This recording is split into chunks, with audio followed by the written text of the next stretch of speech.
اعوذ باللہ من الشیطان الرجیم بسم اللہ الرحمن الرحیم۔ یہ سورہ نساء کی آیت نمبر 153 ہے۔ اس سے پہلے بیان ہو چکا ہے، اس میں منافقوں کے بارے میں ذکر آیا، پورا تفصیلی بیان ہو چکا ہے۔ اب آگے جو خاص طور سے اہل کتاب کے بارے میں ذکر آ رہا ہے، يسألك أهل الكتاب أن تنزل عليهم كتابا من السماء۔ اے نبی صلی اللہ علیہ وسلم، اہل کتاب آپ صلی اللہ علیہ وسلم سے یہ مطالبہ کر رہے ہیں کہ آپ ان پر ایک کتاب آسمان سے اتار لائیں، یعنی جیسے تورات اتری تھی ویسے ہی تحریری شکل میں کتاب آسمان سے اترنی چاہیے۔ آپ صلی اللہ علیہ وسلم تو کہتے ہیں کہ مجھ پر وحی آتی ہے، لیکن کہاں لکھی ہوئی ہے وہ وحی، کون لایا ہے ہمیں تو پتہ نہیں۔ موسیٰ علیہ السلام کو تو ان کی کتاب لکھی ہوئی ملی تھی، اور وہ پتھر کی تختیوں کی صورت میں اسے لے کر آئے تھے۔ آپ پر بھی اسی طرح کتاب نازل ہو تو ہم مانیں، یعنی یہ عیسائی اور یہودی آپ صلی اللہ علیہ وسلم سے اس طرح کی ڈیمانڈ کر رہے ہیں، کیونکہ آپ کے پاس تو وحی آتی تھی، جبریل علیہ السلام لے کے آتے تھے اور آپ کو یاد کرا دیتے تھے، آپ کی دلوں میں اتر جاتی تھی۔ مگر موسیٰ علیہ السلام کو جو توریت ملی تھی وہ لکھی لکھائی ملی تھی، کوہ طور پر آپ جب گئے تھے اللہ سے ملاقات کرنے تو اس وقت نازل ہوئی تھی۔ وہ کہہ رہے کہ ویسے ہی آپ کے پاس بھی کتاب آنی چاہیے، تو یہ سوال کر رہے ہیں۔ فقط سالو موسیٰ اکبر من ذالک، یہ تعجب کی بات نہیں ہے، انہوں نے موسیٰ علیہ السلام سے اس سے بھی بڑھ کر مطالبہ کیے تھے۔ یہ اللہ تعالیٰ نے حضور صلی اللہ علیہ وسلم بتایا کہ کوئی تعجب کی بات نہیں ہے، یہ جو یہودی قوم ہے بہت سے اس طرح کے مطالبہ کر چکی ہے، اس سے بڑھ کر چکی ہے۔ آپ فکر نہ کریں، ان کی پرواہ نہ کریں، انہوں نے ان کے آبا و اجداد نے حضرت موسیٰ علیہ السلام سے اس سے بڑے مطالبہ کیے تھے۔ فقالوا ارنا اللہ جہرۃ، انہوں نے تو ان سے یہ بھی کہا تھا کہ ہمیں دکھاؤ اللہ کا اعلانیہ، ہمیں دکھاؤ اللہ کو اعلانیہ، یعنی وہ بھی ڈیمانڈ کیے تھے وہ اللہ کو دکھاؤ ایک دم، کہ ہم خود اپنی آنکھوں سے اسے دیکھنا چاہتے ہیں، جب دیکھیں گے تب مانیں گے۔ فَأَخَذَتْهُمُ الصَّاعِقَةُ بِظُلْمِهِمْ، تو ان کو آ پکڑا تھا کڑک ان کے اس گناہ کی پاداش میں۔ ثُمَّ اتَّخَذُوا الْعِجْلَ مِن بَعْدِ مَا جَاءَتْهُمُ الْبَيِّنَاتُ، پھر انہوں نے بچڑے کو معبود بنا لیا، اور اس کے بعد ان کے پاس بہت واضح نشانیاں آ چکے تھے۔ یعنی جب اس طرح کے ڈیمانڈ کیے تو ان کے اوپر عذاب آیا بجلی کی شکل میں، اور جب موسیٰ علیہ السلام کوہ طور پر چلے گئے اپنے بھائی ہارون علیہ السلام کو بتا کہ یہ قوم میں جو ہے تم اللہ کی وحدانیت یعنی ایک اللہ کی عبادت، لا الہ الا اللہ کی عبادت کروانا، مگر ان لوگوں نے ان کی بات نہیں مانی۔ اور جب موسیٰ علیہ السلام واپس آئے تو انہوں نے دیکھا کہ لوگوں نے بچڑے کو معبود بنا لیا، کہ اس میں ایک سامری نام کا یہودی جادوگر تھا، اس نے ایک سونے کا بچڑا بنایا تھا اور اس کی لوگ عبادت کرنے لگے تھے، پوجا کرنے لگے تھے۔ تو وہی آیت ہے کہ پھر انہوں نے بچڑے کو معبود بنا لیا، اس کے بعد ان کے پاس بہت واضح نشانیاں آ چکے تھے۔ ان لوگوں کی نہ حجازی کا اندازہ کریں تو نو معجزے حضرت موسیٰ علیہ السلام کے ہاتھوں کے دیکھنے کے بعد بھی انہوں نے بچڑے کی پرستی شروع کر دی، یعنی سب کچھ ہونے کے بعد بھی، سارے معجزات دیکھنے کے بعد بھی وہ بچڑے کو معبود بنا لیا۔ جیسے آج بھی قوم گائے کو پوجتی ہے، بچڑے کو پوجتی ہے نا، اس کی شکل موجود ہے۔ فَعَفُونَا عَنْ ذَلِكَ وَآتَيْنَا مُوسَىٰ سُلْطَانًا مُبِينًا، تو ہم نے ان تمام چیزوں سے بھی درگزر کیا اور ہم نے موسیٰ کو عطا کیا بڑا واضح غلبہ۔ فرعون اور اس کے لاؤ لشکر کو ان کی آنکھوں کے سامنے غرق کر دیا، یہی قوم تھی، ٹھیک ہے، کہ ان کے سامنے ہی غرق کر دیا۔ وَرَفَعْنَا فَوْقَهُمُ الطُّورَ بِمِيثَاقِهِمْ وَقُلْنَا لَهُمُ ادْخُلُوا الْبَابَ سُجَّدًا، اور ہم نے ان کے سروں پر معلق کر دیا تھا طور پہاڑ کو، جب کہ ان سے عہد لیا جا رہا تھا، اور ہم نے ان سے کہا دروازے میں داخل ہو جھک کر، یعنی جب اریاح شہر تمہارے ہاتھوں فتح ہو جائے تو اس میں داخل ہونے کا مرحلہ آئے تو اپنے سروں کو جھکا کر عاجزی کے ساتھ داخل ہونا۔ یعنی اللہ نے حکم دیا تھا کہ ایک شہر کا نام ہے، آج اس کا نام ہے جیریکو، اور یہ شہر جب فتح ہوا تو اللہ نے حکم دیا موسیٰ علیہ السلام کو بھی اور ان کے ماننے والے یعنی یہودیوں کو بھی کہ تم سر جھکا کے اس میں داخل ہونا، اکڑ کے مت داخل ہونا۔ وَقُلْنَا لَهُمْ لَا تَعْدُوا فِي السَّبْتِ، اور ہم نے اسے یہ بھی کہا تھا کہ سبت یعنی ہفتے کے دن کے قانون میں حد سے تجاوز نہ کرنا۔ نہیں، دو چیز تھی، جب ان کو کہا گیا کہ شہر میں اریحا شہر میں جب داخل ہونا تو جھک کر داخل ہونا، تو وہ جھک کے نہیں جائے، بیٹھ گئے، کیا کریں، بیٹھ گئے اور ایسے پیچھے، سمجھ رہے ہیں، اس کے بعد ہاں مطلب بیٹھ گئے اور ایسے پیچھے سرین کے بل پہ چل کے داخل ہوئے، یعنی ایک دم نافرمانی کیا۔ اور اسی طرح سے ایک واقعہ سبت کا بھی آتا ہے کہ سنیچر کا جو دن ہوتا ہے، جسے ہم لوگ کو جمعہ کا دن ہے خاص عبادت کرنے کا، ہفتے میں ایک دن، اسی طرح سے یہودیوں کو سنیچر کا دن ملا تھا۔ اس دن حکم تھا کہ تم مسجد میں رہنا اور باہر نہ نکلنا جب تک کہ نماز نہ ہو جائے، جو بھی ہاں شکار کرنا۔ تو یہ سب کیا کیے، یہ سب مچھلی کا شکار کرتے تھے اس زمانے میں۔ تو اس وقت اس دن اور مچھلی آنے لگی، اس دن اور مچھلی آنے، پھر یہ سب چھوڑ کے بھاگ گئے، مسجد میں سے چھوڑ کے، عبادت گاہ میں سے چھوڑ کر بھاگ گئے۔ پھر اللہ نے جتنے لوگ بھاگے تھے سب کو بندر بنا دیا۔ کیا بنا دیا؟ سب کو بندر بنا دیا، اور پھر وہ بندر ہلاک بھی ہو گئے، یعنی مر گئے۔ یہ نسل نہیں ہے جو بندر ہم دیکھتے، یہ وہ نہیں ہے۔ وہ جتنے بندر بنائے گئے تھے پھر کچھ دنوں کے بعد وہ ہلاک ہو گئے، یعنی مر گئے، ٹھیک ہے۔ تو یہ سب کچھ کرنے کے بعد یعنی وہاں پہ بھی نافرمانی انہوں نے کیا تھا کہ ہم نے اسے یہ بھی کہا تھا کہ تم سبت یعنی ہفتے کے دن قانون میں حد سے تجاوز نہ کرنا۔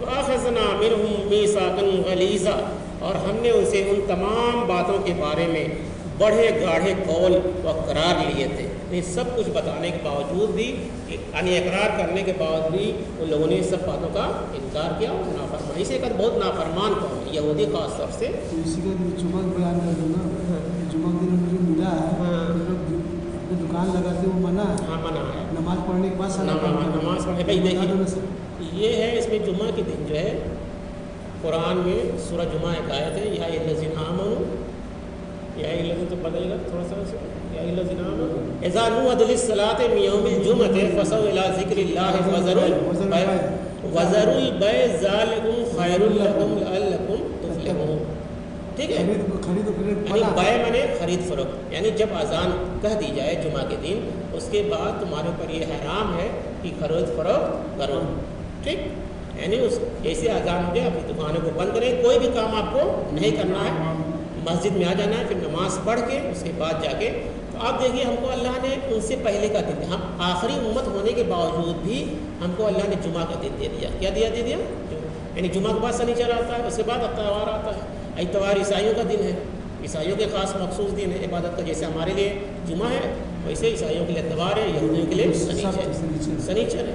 تو جمعہ کا بڑا خیال ہے۔ جمعہ کے بارے میں آتا ہے کہ اگر جس نے، جیسے لوگ کہتے ہیں کہ 3 جمعہ نہیں پڑھا تو نکاح ٹوٹ جائے گا، وہ تو بات صحیح نہیں ہے، مگر اللہ تعالیٰ نے حدیث میں بتایا ہے کہ اللہ کے رسول نے کہ جس نے جمعہ چھوڑا، 1 جمعہ چھوڑا، 2 جمعہ چھوڑا، اس کا دل اللہ تعالیٰ پھیر دیتا ہے، کالا ہو جاتا ہے، پھر اس کا اللہ تعالیٰ اس کا دل کو پھیر دیتا ہے۔ یعنی اس لیے کہا جاتا ہے کہ جمعہ کی نماز خاص طور سے چھوڑنا چاہیے، اور یہ بہت بڑی عبادت ہے، کیا ہے، ہفتے کی بہت بڑی، اور کہا جاتا ہے حدیثوں میں مومن کی چھوٹی عید ہے۔ کیا ہے؟ اس دن کو اچھا نہا دھو کے، جو بھی اللہ نے آپ کو اچھا کپڑا دیا پہن کے، خوشبو لگا کے، جیسے اذان ہو مسجد میں داخل ہو جائے۔ تو اہتمام کرنا چاہیے، جمعے کے دن کا اہتمام کرنا چاہیے۔ اس بعد نماز ہو جائے، اس کے بعد زمین میں پھیل جائیے اور جا کے اپنا کاروبار سنبھالیے۔ 1 گھنٹے کی بات رہتی ہے، اگر بہت مجبوری ہے تو اس میں 2 اذان ہوتی ہے، تو جو خطبے والی اذان ہوتی ہے، اگر اس کے بعد آپ نہیں آئے مسجد میں تو آپ بہت بڑے گناہ گار ہو گئے پھر، ٹھیک ہے۔ پہلے تو کوشش کرنا کہ ایک دم پہلے ہی ٹائم میں چلے آئیں، اگر مان لو کوئی ایسی مجبوری ہے، مگر اگر خطبے کی جمعہ کی اذان دے دی گئی اور اس کے بعد اگر نہیں آئے تو آپ بہت بڑے گھاٹے میں ہیں، بہت بڑا آپ کا نقصان ہوگا۔ تو اور یہی نافرمانی یہودیوں نے کی تھی کہ وہ سنیچر دن بھاگ جاتے تھے مسجد میں سے بھی بھاگ جاتے تھے، بیٹھے ہیں چلے گئے شکار کر رہے، تو اس کو ان لوگوں کو اللہ نے بندر بنا دیا تھا۔ یہی وہاں پہ ذکر ہے، فَبِمَا نَقْضِهِمْ مِيثَاقَهُمْ، تو انہوں نے جو اپنے میثاق کو توڑ ڈالا، اس کے سبب اب ان کے جرائم کی فہرست آ رہی ہے، اور یوں سمجھیے کہ مبتدا ہی کی تکرار ہو رہی ہے، اور اس میں جو اصل خبر ہے وہ گویا محذوف ہے، گویا یوں بنے گی فَبِمَا نقضهم میثاقهم کأنہم، تو انہوں نے جو اپنے میثاق کو توڑ ڈالا اور توڑتے رہے، اور ہمارے ساتھ انہوں نے جو بھی وعدہ کیے تھے جب ان کا پاس انہوں نے نہ کیا تو ہم نے ان پر لعنت کر دی۔ کیا کر دیا اللہ نے؟ لعنت۔ میثاق اسی کو کہتے ہیں جس میں قسم کھائی جائے، کیا کہا جائے؟ جس میں وعدہ کیا جائے، قسم کے ساتھ وعدہ کیا جائے کہ ہم اس کو وعدہ نبھائیں گے۔ ان لوگوں نے بہت ایسا اللہ سے وعدہ کیا مگر کسی وعدے پہ قائم نہیں رہے، تو اللہ نے کہا کہ ہم نے ان پر لعنت کر دی۔ تو اتنی بات واضح تھی کہ ان کو کہنے کی ضرورت محسوس نہیں کی گئی، بلکہ ان کے جرائم کی فہرست بیان کر دی گئی۔ یہ جو بڑے بڑے جرائم تھے، جمعہ والا اور ہفتے کے دن والا اور پھر شہر میں داخل ہونے کا، اور اس سے پہلے ہم نے سورہ بقرہ میں پڑھ چکے کہ جب اللہ کے رسول صلی اللہ علیہ وسلم کہا کہ وَطَعَمْنَا، تم سنو اور اللہ کی رسول کی اطاعت کرو، تو اس لفظ کو یہ سب بدل دیتے تھے، کہتے تھے ہم نہیں سنیں گے، نہیں مانیں گے۔ تو اس طرح کی کھلم کھلا اللہ کے رسول کے محفل میں بیٹھ کے ہی جو ہے خلاف ورزی کرتے تھے، تو بہت نافرمان قوم ہے۔ وَكُفْرِهِمْ بِآيَاتِ اللَّهِ وَقَتْلِهِمْ الْأَنْبِيَاءَ بِغَيْرِ حَقٍّ۔ اب دیکھیں سب سے بڑا گناہ ان کا کیا تھا، اور ان کے اللہ کی آیات کا انکار اور انبیاء کو ناحق قتل کرنے کے سبب، یعنی یہ اللہ کی آیت کا انکار بھی کرتے تھے اور بہت سے انبیاء کو انہوں نے قتل کیا۔ دیکھیے نبی کا قتل ہوا ہے، رسول کا قتل آج تک نہیں ہے۔ رسول جو ہوتے ہیں ایک سپر بڑا مرتبہ، رسول نبی بھی ہوتا ہے مگر ہر نبی رسول نہیں ہوتا ہے۔ جو رسول ہوتا ہے وہ اللہ کی ڈائریکٹ محافظت میں ہوتا ہے، اس کو کوئی انسان نقصان نہیں پہنچا سکتا۔ آپ صلی اللہ علیہ وسلم رسول تھے، عیسیٰ علیہ السلام رسول تھے، ٹھیک ہے۔ اس لیے آپ دیکھیں عیسیٰ علیہ السلام نے جب صلیب پہ چڑھانے کی کوشش کیا، اس میں یہودی بھی آگے تھے اس وقت، تو اللہ نے ان کو ہجرت کرا لی۔ حضور صلی اللہ علیہ وسلم کی بھی لوگوں نے شہید کرنے کی کوشش کی تو آپ کو ہجرت کرا دیا، ٹھیک ہے۔ تو اس طرح سے رسول کا کبھی بھی آج تک دنیا میں قتل نہیں ہوا ہے، صرف انبیاء کا، نبی کا ہوا ہے۔ وَقَوْلَهُمْ قُلُوبُنَا غُلْفٌ بَلْ طَبَعَ اللَّهُ عَلَيْهَا بِكُفْرِهِمْ فَلَا يُؤْمِنُونَ إِلَّا قَلِيلًا، اور ان کے اس طرح کہنے کی پاداش میں ہمارے دل تو غلافوں میں بند ہیں، بلکہ حقیقت یہ ہے کہ اللہ نے ان کے دلوں پر مہر کر دی، اور ان کے کفر کے پاس اب وہ ایمان نہیں لائیں گے مگر بہت ہی شاذ۔ یعنی اللہ نے کہا کہ یہ اتنی نافرمان قوم ہے، اب ہم نے ان کے دل پر مہر کر دی، یعنی مہر لگا دی، اب یہ سمجھنے والے نہیں ہیں، یہ جان بوجھ کر اللہ اس رسول کی خلاف ورزی کر رہے ہیں۔ تو ہم نے ان کے دلوں پر مہر کر دی ان کے کفر کے بعد، کس وجہ سے؟ ان کے کفر کی وجہ سے۔ کفر مانے ہوتا ہے انکار کرنا، کیا ہوتا ہے؟ انکار کرنا۔ کافر کسی کو ہم کیوں کہتے ہیں کہ وہ اللہ کا انکار کرتا ہے، ٹھیک۔ بس اب ایمان نہیں لائیں گے، اللہ نے کہا دیا کہ اب ایمان نہیں لائیں گے بہت سارے۔ تو حضور صلی اللہ علیہ وسلم کی زندگی میں بس گنے چنے 8-10 یہودی ایمان لائے تھے، جبکہ عیسائی تو اکثریت میں ایمان لائے تھے، بہت زیادہ آج بھی ایمان لا رہے ہیں، مگر یہودی گنے چنے ایمان لائے تھے۔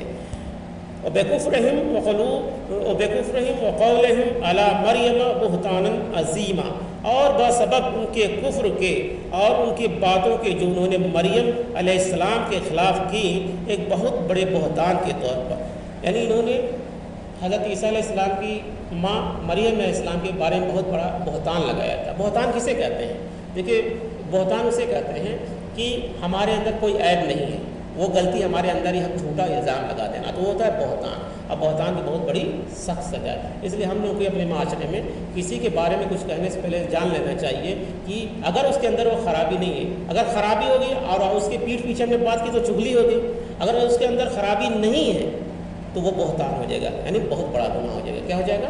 بہت بڑا گناہ ہو جائے گا۔ وہیں پہ انہوں نے حضرت مریم علیہ السلام پر بہتان لگایا تھا۔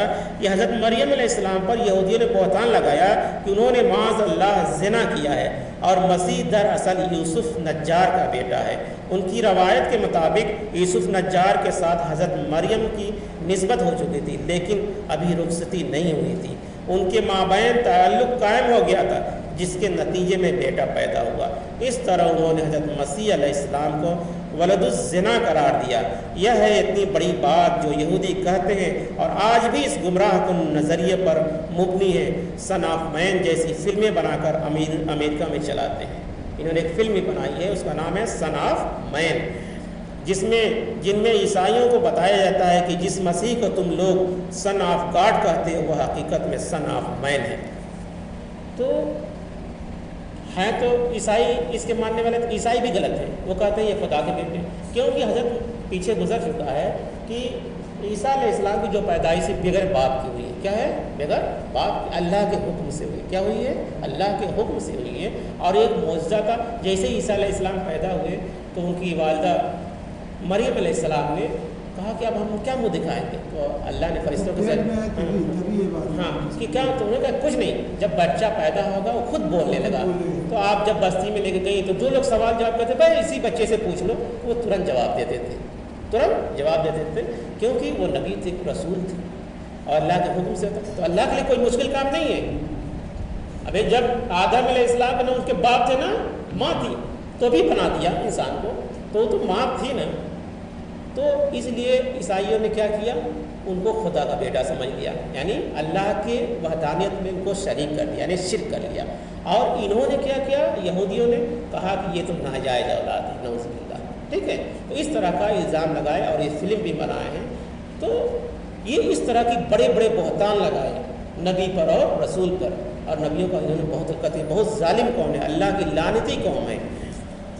وَقَوْلَهُمْ إِنَّا قَتَلْنَا الْمَسِيحَ عِيسَى ابْنَ مَرْيَمَ رَسُولَ اللَّهِ، اور بسبب ان کے یہ کہنے کے کہ ہم نے قتل کیا مسیح عیسیٰ ابن مریم کو اللہ کے رسول، اور مریم کو اللہ کے رسول، یعنی اللہ کے رسول کو تو قتل کر دے۔ یہاں رسول اللہ کے الفاظ ان کے نہیں ہیں، بلکہ یہ اللہ کی طرف سے استعجاب نشان کے ساتھ اچھا ان کا دعویٰ ہے، انہوں نے اللہ کے رسول کو قتل کیا، جبکہ رسول تو قتل ہو ہی نہیں سکتا۔ اللہ کا تو یہ فیصلہ کہ ایک طے شدہ امر ہے، اللہ کی طرف سے لکھا ہوا ہے کہ میں اور میرے رسول غالب آ کر رہیں گے۔ کتب اللہ لا غلبن انا ورسولی، یہ سورہ مجادلہ تک کی آیت ہے۔ تو ان کی یہ جرات ہے کہ وہ سمجھتے ہیں کہ انہوں نے اللہ کے رسول کو قتل کیا، اما قتلوہ اما صلبوہ ولکن صبہ لہم، حالانکہ انہوں نے اسے قتل کیا اور نہیں، اور حالانکہ نہ تو انہوں نے اسے قتل کیا اور نہ ہی اسے سولی دی، بلکہ اس کی شبیہ بنا دی گئی ان کے لیے۔ یعنی جب یہودیوں کی سازش اور عیسائیوں کو ملا کر، اس میں مین آگے تھے یہودی، یہ سازش کر کر عیسیٰ علیہ السلام کو کہے کہ ان کو پھانسی دے دی جائے۔ تو ایک ان کا تھوڑا سا واقعہ لمبا ہے، ہم تھوڑا سا بتا دے رہے ہیں کہ معاملہ ان کے لیے مشتبہ کر دیا گیا، اور ایک شخص حضرت مسیح علیہ السلام جیسی صورت بنا دی گئی، ان کے ساتھ مشابہت کر دی گئی، چنانچہ انہوں نے حضرت مسیح کو سمجھ کر سولی پر چڑھایا، اور مسیح نہیں تھا، ان کی جگہ کوئی اور تھا۔ ہاں، جو حواری تھے، عیسیٰ علیہ السلام کے حواری تھے، حواری مانے ساتھی، ماننے والے، یعنی فالوور، جیسے ہم صحابہ تھے ویسے ان کو حواری کہا جاتا تھا اس زبان میں۔ تو وہ ایک گھر میں بیٹھے ہوئے تھے، تو اس میں سے ان کا ایک جو حواری تھا وہ فوج سے جا کے مل گیا تھا، ٹھیک، وہ لوگ عیسیٰ علیہ السلام کو دیکھے نہیں تھے کہ کیسے وہ ہیں، تو پکڑنے آئے، تو کہا کہ جب ہم چلائیں گے استاد استاد تو تم لوگ آ کے پکڑ لینا، وہی ہیں۔ تو جیسے اس گھر میں یہ لوگ داخل ہوئے تو اللہ کے حکم سے حضرت عیسیٰ علیہ السلام فرشتوں نے اوپر اٹھا لیا، چھت پھاڑ کے اوپر اٹھا لیا، آپ ہجرت کر گئے، اور انہی کی شکل میں جو حواری نے دھوکہ دیا تھا، اس کا نام مجھے نہیں یاد آ رہا ہے، اسی کو اللہ نے مسیح علیہ السلام کی شکل بنا دی، اور اسی کو پکڑ کے لے گئے اور سولی پر چڑھا دی۔ تو وہی یہاں پہ بات کر رہی ہے کہ جس کو مسیح سمجھ کر سولی پر چڑھایا وہ مسیح علیہ نہیں تھا، ان کی جگہ کوئی اور تھا۔ اب دیکھیں انجیل برناباس سے معلوم ہوتا ہے اس شخص کا نام یہودا، کیا نام تھا اس شخص کا جس کو چڑھایا گا؟ یہودا اسخریوتی تھا، اور وہ آپ علیہ السلام کے حواریوں میں سے تھا۔ ویسے اس کی نیت کچھ اور تھی، اس میں بدنیتی بہرحال نہیں تھی، تفصیل کا یہ موقع نہیں ہے، جب آئے گا ڈیٹیل تو بتا دیں گے۔ لیکن چونکہ اس نے آپ علیہ السلام کو گرفتار کرایا تھا، چنانچہ اس گستاخی کی پاداش میں اللہ تعالیٰ نے اس کی شکل حضرت مسیح علیہ السلام جیسی بنا دی، اور حضرت مسیح علیہ السلام کی جگہ وہ پکڑا گیا اور سولی چڑھا دیا گیا۔ سمجھ رہے ہیں؟ یعنی لوگ آج بھی دھوکے میں عیسائی ہیں۔ تو جب دیکھیے یہ جو کرسمس مناتے ہیں، جو 26 میں، ان کے یہاں دو گروپ ہیں، کیا ہے؟ ایک کیتھولک ہے، ایک پروٹیسٹنٹ۔ جو کیتھولک ہے وہ عیسیٰ علیہ السلام کی مورتی بناتا ہے، جیسے یہ نازریت والے جو ہیں یہ کیتھولک ہے، مریم السلام کی مورتی بناتے ہیں، تو یہ مورتی پوجا کرتے ہیں۔ اور جو پروٹیسٹین ہوتا ہے وہ مورتی پوجا نہیں کرتا ہے، وہ کچھ حد تک صحیح ہے، ان سے بہتر ہے، ٹھیک ہے۔ تو اس میں دو گروپ ہیں، تو اسی کی یاد میں یہ لوگ مناتے ہیں، جو کچھ بھی، بہت سے ان کے یہاں بھی تماشا ہوتا ہے، وَإِنَّ الَّذِينَ اخْتَلَفُوا فِيهِ لَفِي شَكٍّ مِّنْهُ، اور جو لوگ اس کے بارے میں اختلاف میں پڑے ہوئے ہیں وہ یقیناً شک اور شبہات میں ہیں، ان کو خود پتہ نہیں کہ کیا ہوا کیسے ہوا. مَا لَهُم بِهِ مِنْ عِلْمٍ إِلَّا اتَّبَاعَ الظَّنَّ مَا قَتَلُوا یقیناً، اور ان کے پاس اس ضمن میں کوئی علم نہیں ہے سوائے اس کے کہ وہ گمان کی پیروی کر رہے ہیں، اور یہ بات یقینی ہے کہ انہوں نے اسے قتل نہیں کیا. یعنی حضرت مسیح علیہ السلام ہرگز قتل نہیں ہوئے اور نہ ہی آپ علیہ السلام کو صلیب پر چڑھایا گیا. ابھی یہ واقعہ ابھی چلے گا انشاءاللہ. تو یہ مختصر سا واقعہ تھا، یہودیوں کی تفصیل بیان کر دیا اللہ تعالیٰ نے کہ کتنے بڑے جرائم لوگ ہیں، کتنے بڑے گناہ گار لوگ ہیں، اور یہ اللہ کی نافرمان قوم ہے اور ایمان لانے والے نہیں. تو ان سے ہوشیار رہنا چاہیے. کیا رہنا چاہیے؟ ہوشیار رہنا چاہیے. اور قرآن پڑھنے سے یہ بات سمجھ میں آتی ہے کہ ہم کو صبر بھی ملتا ہے. کیا ملتا ہے؟ صبر ملتا ہے. اور مسیح علیہ السلام کے بارے میں جو لوگ مارکیٹ میں پھیلائے ہوئے ہیں یہ سب غلط بات ہے. عیسیٰ علیہ السلام آئیں گے، ابھی آئیں گے دنیا میں، اور خلافت ان کی رہے گی، ہوگی. ٹھیک. تو انشاءاللہ اس کے بعد کا واقعہ کل بیان کیا جائے گا. اللہ تعالیٰ سے دعا ہے کہ ہم لوگوں کو اس آیت پر عمل کرنے اور صراط مستقیم پر چلنے کی توفیق عطا فرمائے. آمین. سبحان اللہ وبحمدہ، سبحان اللہ وبحمدہ، ونشهد ان لا الہ الا اللہ ونستغفرک ونتوب الیک. سبحان ربک رب العزۃ عما یصفون وسلام علی المرسلین والحمد للہ رب العالمین.